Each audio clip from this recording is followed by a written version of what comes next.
50 సంవత్సరాల తర్వాత కూడా మీకు శృంగారం చేయాలి అనిపిస్తే, మీరు ఖచ్చితంగా ఈ విషయాలు తప్పకుండా గుర్తుంచుకోవాలి. అస్సలు మర్చిపోకండి. కష్టపడి సంపాదించినది నిన్ను కాపాడుతుంది. కష్టపెట్టి సంపాదించినది నిన్నే కాటు వేస్తుంది అని తెలుసుకో. నీ గెలుపు కోసం కష్టపడు. గౌరవంగా కనిపిస్తావు. పక్కవాడి ఓటమిని కోరుకోకు. చేతకాని వాడిలా కనిపిస్తావు. అర్థమైందా? నీతో అవసరం లేకుండా నిన్ను ఎవ్వరూ ఇష్టపడరు. ఎందుకంటే స్వార్థం మనిషి జన్మ హక్కు కాబట్టి.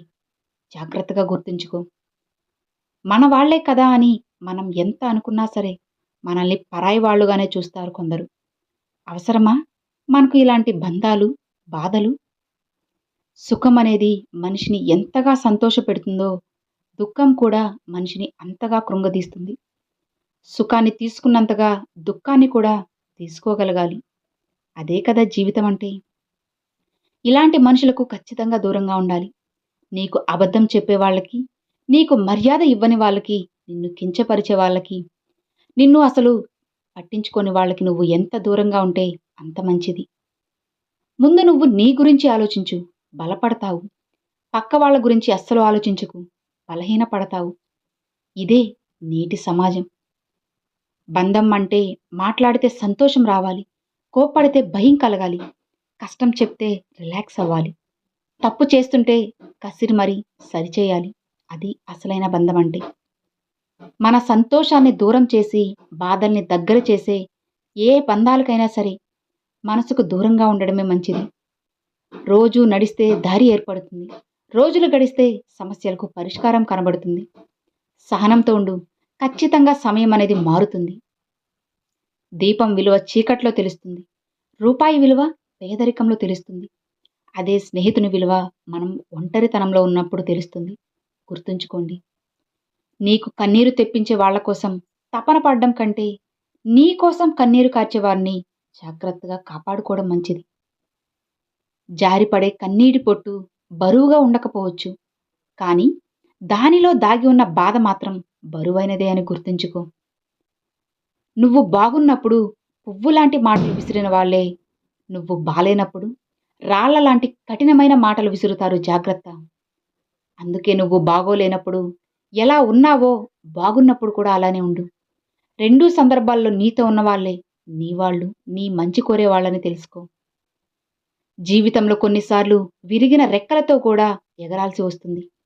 అలా ఎగిరి నిలబడిన వాడే కదా తనను నమ్ముకున్న వారిని సంతోషంగా చూసుకుంటాడు. ఆనందం అనేది సీతాకోక చిలుక లాంటిది. దాన్ని పట్టుకోవాలని చూస్తే అసలు దొరకకపోవచ్చు.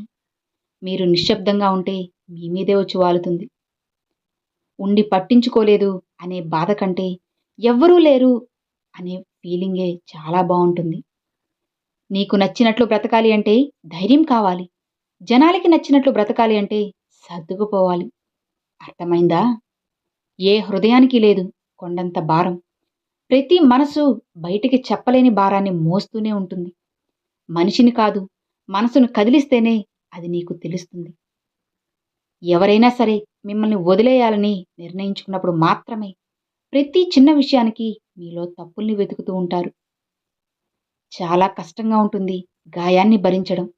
ఎప్పుడైతే మన తప్పు లేకుండా శిక్షను అనుభవిస్తామో అప్పుడు ఆ క్షణం చాలా బాధ ఇస్తుంది. దేవుడు నిజాలు మాట్లాడమని నోరుని, అబద్ధాలు చూడమని కళ్ళను ఇస్తే మనం మాత్రం అబద్ధాలు నోటితో, నిజాలను కళ్ళతో చూస్తుంటాం. 50 ఏళ్ల తర్వాత కూడా మీకు శృంగారం చేయాలి అనిపిస్తే మీరు ఖచ్చితంగా శారీరకంగా బలవంతులై ఉండాలి. బలం వచ్చే ఆహారాన్ని సేకరించాలి. రోజు వ్యాయామం చేయాలి. లేకపోతే మీ శరీరం మీకు అస్సలు సహకరించదు. ఆరోగ్యం దెబ్బతింటుంది. గుర్తుంచుకోండి. నమ్మించి పొందిన బంధం నడి మధ్యలోనే అంతరించిపోతుంది. నమ్మకంతో ఏర్పడిన బంధం చివరి వరకు శాశ్వతంగా ఉంటుంది. తప్పు చేసి కూడా మాటలతో సమర్పించుకునే వాళ్ళు కొందరైతే, ఏ తప్పు చేయకుండానే మాట్లాడలేక మౌనంగా ఉండేవాళ్ళు ఎందరో ఉన్నారు. మనసును ఎంత అదుపులో పెట్టుకోగలిగితే అంత గొప్ప స్థానానికి నువ్వు ఎదగగలవు. గుర్తుంచుకో. తట్టుకున్నంత వరకే బాధైనా ఏదైనా. ఒక్కసారి వదిలేసి చూడు. నిన్ను ఏది అస్సలు ఎఫెక్ట్ చేయలేదు. అర్థమైందా? కొన్ని బాధలు అమ్మకి చెప్పుకుంటాం, కొన్ని నాన్నకి చెప్పుకుంటాం. కానీ కొన్ని బాధలు ఎవ్వరితో చెప్పుకోలేము. మదిలో అగ్ని పర్వతాలు బద్దలవుతున్నా మౌనంగా భరిస్తూ, రోదిస్తూ ఉండాల్సిందే. అప్పుడు అనిపిస్తుంది అందరూ ఉన్నా మనం అనాథలమని. జీవితంలో డబ్బు ఉంటేనే బంధువులు, ప్రేమ, నమ్మకం వస్తాయి. డబ్బు లేకపోతే మన సొంత వాళ్ళు కూడా పరాయి వాళ్ళు అవుతారు. డబ్బు ఉంటే పరాయి వాళ్ళు కూడా మనవాళ్ళు అవుతారు. గుర్తుంచుకోండి. ఒంటరితనాన్ని కూడా తోడుగా మలుచుకోగలిగిన వాడే జీవితంలో ఎప్పటికీ ఒంటరి కాలడని తెలుసుకో. తప్పు జరిగినప్పుడు మనల్ని వదిలి వెళ్ళిపోయే వాళ్లే ఎక్కువ. కానీ మన తప్పుల్ని మన్నించి సరిదిద్ది మనకు తోడుగా ఉండేవాళ్ళు చాలా తక్కువ. చేయడానికి ఒక పని, ప్రేమించడానికి ఒక వ్యక్తి, జీవించడానికి ఒక ఆశ. ఈ 3 ఉన్నవాళ్ళు జీవితంలో సంతోషంగా, ప్రశాంతంగా ఉంటారు. చిన్నప్పుడు గడియారం కొనుక్కునే స్తోమత ఉండేది కాదు. కానీ చాలా సమయం ఉండేది. ఇప్పుడు మంచి గడియారం కొనే స్తోమత ఉంది కానీ అస్సలు సమయమే లేదు. ఎంత విచిత్రమో కదా! ఓడిపోయావని, మోసపోయావని, నష్టపోయావని ఏడుస్తూ ఉంటే నిన్ను చూసి ఎగతాళిగా నవ్వుకునే వాళ్ళు తప్ప ఓదార్చే వాళ్లే ఉండరు. భరించడం, తెగించడం, పోరాడడం అన్నీ అలవాటు చేసుకో. అప్పుడే నువ్వు జీవించగలవు. మనిషికి కొండంత కష్టాలు ఉన్నా సరే అనువంత ధైర్యం ఉంటే చాలు. జీవితంలో ఎప్పుడు కూడా అస్సలు భయం అనిపించదు. నువ్వు ప్రయాణిస్తున్న జీవన మార్గం మరొకరు అనుసరించేదిగా ఉండాలి. అర్థమైందా? కష్టపడితే తెలుస్తుంది బ్రతుకు విలువ. దూరమైతే తెలుస్తుంది మనిషి విలువ, బంధం విలువ. తక్కువ కాలంలో ఎక్కువ సంతోషాన్నిచ్చే ఏ బంధమైనా సరే నీతో ఎక్కువ కాలం ఉండదు అని నువ్వు గుర్తుంచుకో. జీవితంలో గుర్తుపెట్టుకోవాల్సిన కొన్ని విషయాలు ఏంటో తెలుసా? తెలివి లేని నిజాయితీ నిరుపయోగం. నిజాయితీ లేని తెలివి ప్రమాదకరం. అనుభవం లేని చదువు కన్నా చదువు లేని అనుభవం ఎంతో గొప్పది. కష్టం తర్వాత వచ్చే ప్రతిఫలం ఎంతో మధురమైనది.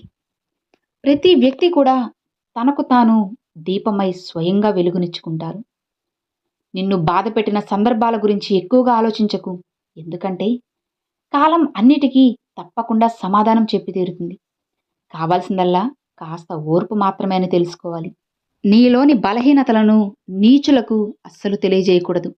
సమయం చూసి హేళన చేస్తారు, జాగ్రత్త. నిరంతరం ఆనందంగా ఉండాలి అంటే మన మనసును ఇబ్బంది పెట్టే విషయాల నుంచి విముక్తి పొందాలి. ఏ విషయంలోనూ అస్సలు తప్పులు వెతకరాదు. తప్పులు వెతకడం ప్రారంభిస్తే ఆనందాన్ని కోల్పోతావు, జాగ్రత్త. ఎంత బాగా బండి లాగినా సరే గుర్రానికి దెబ్బలు తప్పవు. ఎంత రుచికరమైన పండ్లను ఇచ్చినా సరే చెట్టుకి రాళ్ల దెబ్బలు తప్పవు. అలానే ఎంత గొప్పవాడిగా ఎదిగినా సరే నీకు కొందరు విమర్శలు తప్పవని తెలుసుకోవాలి. ఆకలితో ఉన్న జంతువు కన్నా అత్యాశతో ఉన్న మనిషి చాలా ప్రమాదకరం. గుర్తుంచుకో. చెప్పులు లేవని ఏడ్చేవాడికి కాళ్ళు లేనివాడు కనిపించే వరకు అర్థం కాదు. కాలేదట తాను ఎంతటి అదృష్టవంతుడో అని. ఎవరైనా సరే మన ముందు ఎలా ఉన్నారు అన్నది నిజం కాదు, మన వెనకాల ఎలా ఉన్నారు అన్నదే వాళ్ళ నిజస్వరూపం. నీతో మాట్లాడడం మానేసిన ప్రతి ఒక్కరూ నీ గురించి చెడుగా మాట్లాడడం మొదలు పెడతారని నువ్వు తెలుసుకోవాలి. ఇది నమ్మలేని నిజం. ఒకరిని మోసం చేయగలిగానని సంబరపడి గర్వపడకు. నీ మీద ఉంచిన నమ్మకాన్ని, గౌరవాన్ని కోల్పోయావని త్వరలోనే నీకు తెలుస్తుంది. మోసగిస్తూ బ్రతికే బ్రతుకు అది ఎంతకాలం నిలబడదు. సమస్య వెనక సమాధానం ఉంటుంది. దుఃఖం వెనక సుఖం ఖచ్చితంగా ఉంటుంది. ప్రతి కష్టం గొప్ప మార్పుకి కారణం. కాస్త ఓర్పుతో ఉండు. గమ్యం లేని ప్రయాణం ఎంత దూరం చేసినా దండగే. అలానే లక్ష్యం లేని జీవితం ఎన్ని రోజులు బ్రతికినా అది వ్యర్థమే అవుతుంది. జీవితంలో ఏది కోల్పోయినా సరే ధైర్యం ఉంటే చాలు. అన్నీ తిరిగి నువ్వు మళ్ళీ సంపాదించుకోవచ్చు. అర్థమైందా? ఒక్కటి గుర్తుంచుకో. ఓర్పు పట్టిన హృదయం విసిగిపోతే వాళ్ళు తీసుకునే నిర్ణయాలు చాలా కఠినంగా ఉంటాయని తెలుసుకోవాలి. ఎదుటి వ్యక్తి గౌరవించలేదు అని బాధపడకు. నీకు మర్యాద ఇవ్వలేదని ఆవేశపడకు. నిన్ను గౌరవించే అర్హత వారికి లేదు అని తెలుసుకో. నీకు మర్యాద ఇచ్చేంత సంస్కారం వారికి లేదని నువ్వు గుర్తుపెట్టుకోవాలి. అర్థమైందా? జీవితం అనేది నీకు వద్దనుకుంటే పోయేది కాదు, రాసుకుంటే వచ్చేది కాదు. జీవితం ఒక రంగస్థలం. నువ్వు, నేను అందరం పాత్రధారులమే. రాసేవాడు పైన ఉన్నాడు, నటించేవాళ్ళు నీతోనే, నీ పక్కనే ఉన్నారని తెలుసుకో. జీవితం అనేది గమ్యం కాదు, గమనం మాత్రమే. ఎన్నిసార్లు ఓడినా గెలవడానికి అవకాశం ఉంటుంది. గమ్యం అనంతం, గమనం అనేకం. అర్థమైందా? Thanks for watching friends.